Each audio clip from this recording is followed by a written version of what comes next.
По одржувањето на првото рочиште во ноември, сега во индустријата Руен ИТ тече спроведувањето на стечајната постапка.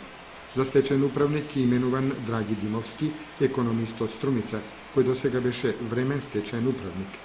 Фирмите што имаат побарувања од Кочанската фабрика за производство на автомобилски делови, истите треба да ги пријават кај стечајниот управник најдоцна до 30 дена од денот на објавувањето на огласот во службен весник на Република Македонија.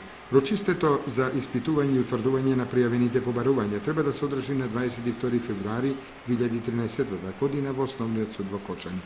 Стечајот во Руен ИТ го нарача газдата на фабриката Жак Насиемопа, кој претходно не успеа да најде купувачи.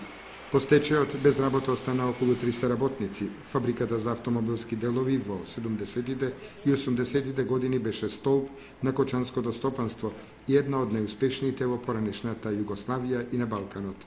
Кон крајот на 90-тите години од минатиот век и во Руен започна транзицијата за да стигне до стечај и ликвидација. Во 2002 година фабриката беше купена од фирмата Дејмио. Француските газди се покажа исто неуспешни, како и оние што раководеа со Руен до крајот на 90-тите.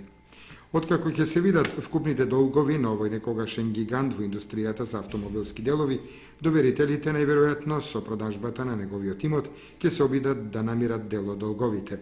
Меѓутоа, со оглед на огромната задолженост и хипотеки, малку веројатно е дека од трансакцијата ќе се офајдат повеќето од фирмите.